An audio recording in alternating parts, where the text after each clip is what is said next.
Hello friends, நான் உங்கள் சுருராஜி பேசுகிறேன். இது சுருராஜியின் கதை சொல்லும் நேரம். நான் இன்றைக்கு ஒரு சிறு கதை உங்களுக்கு சொல்ல போகிறேன். கதையின் தலைப்பு அன்னை மகாலட்சுமி. ஒரு குடும்பத்தில் நடக்கிற சம்பவங்களை தான் ஒரு சிறு கதையாக உங்களுக்கு நான் சொல்ல போகிறேன். வழக்கம் போல காஞ்சனா தன்னுடைய வீட்டுக்குள்ளே பூஜை ரூமுக்கு போய் காமாட்சி அம்மன் விளக்கு ஏற்றிட்டு அன்னை மகாலட்சுமியை பார்த்து மந்திரங்களை சொல்ல ஆரம்பித்தான்.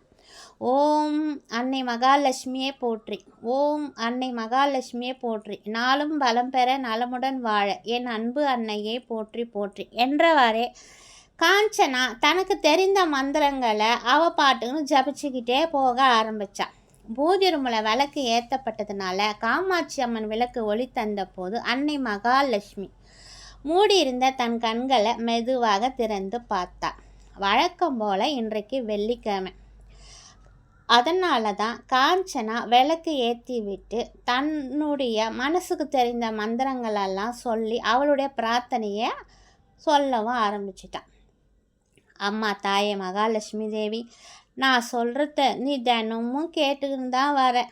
எத்தனை வாட்டி தான் நானும் உங்ககிட்ட சொல்லிகிட்ருக்கேன். இந்த வீட்டுக்கு நான் வந்த நாள் முதலாக உங்ககிட்ட நான் வேண்டுதல் வச்சுக்கிட்டு தான் இருக்கேன். நான் வந்தப்போ எப்படி இருந்தேனோ அப்படியே தான் இன்னமும் நான் இருக்கிறேன்.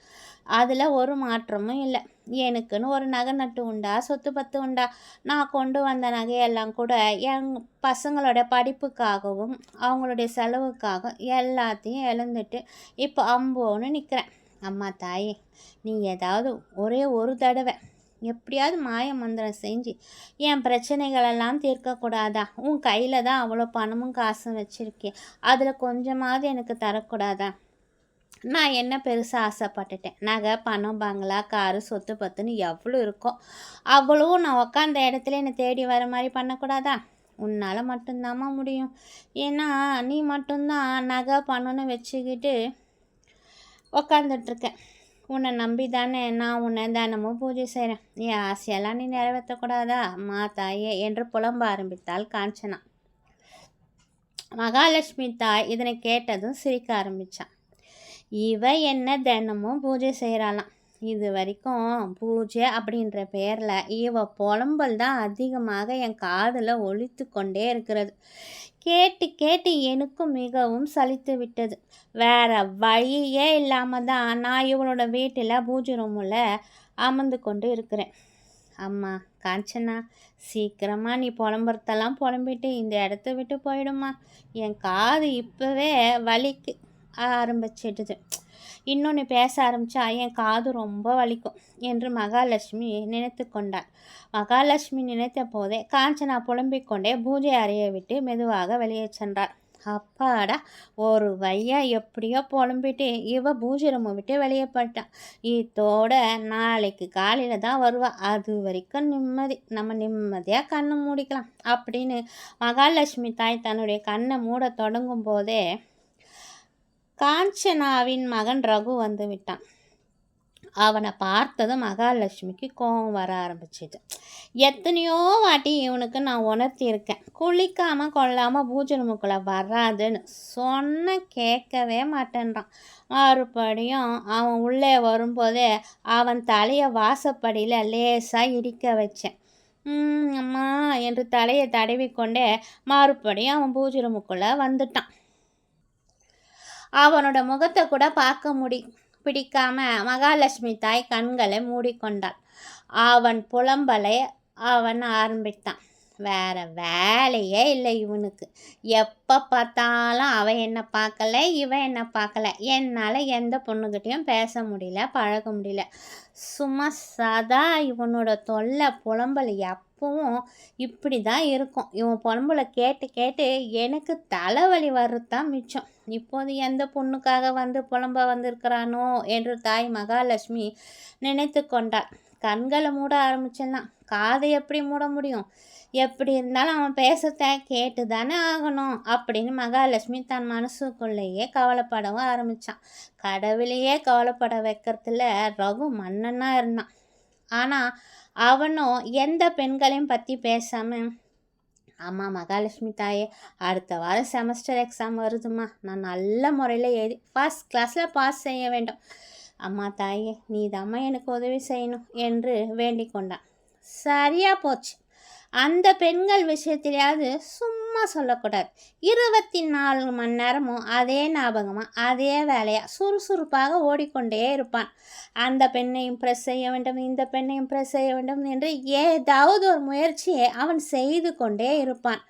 அதிலேயாவது நாம் அவனுக்கு உதவி செய்வதில் ஒரு அர்த்தம் இருக்கும். இல்லை, அவன் நினைத்தபடி அந்த பெண்களிடம் பேசி பழகுவதற்கான ஒரு வாய்ப்பும் இருக்கும்.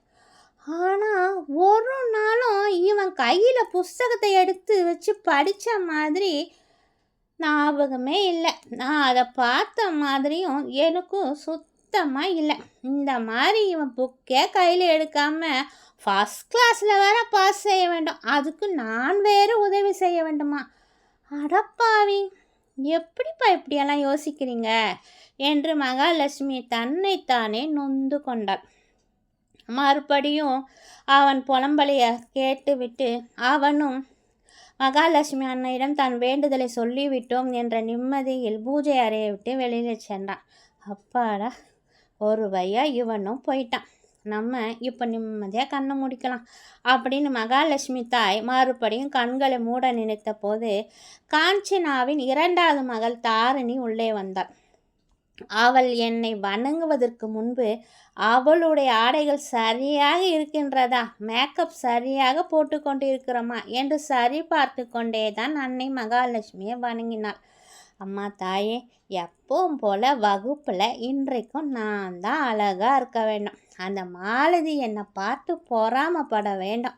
நான் வீட்டுக்கு திரும்பி வர்ற வரைக்கும் என் மேக்கப் கலையாமல் பார்த்து கொள்ளுமா என்று கூறிக்கொண்டே எங்கே கீழே விழுந்து கும்பிட்டால் ஆடை கலைந்து விடுமோ என்று நின்றபடியே வணங்கிவிட்டு சென்றாள் தாரிணி.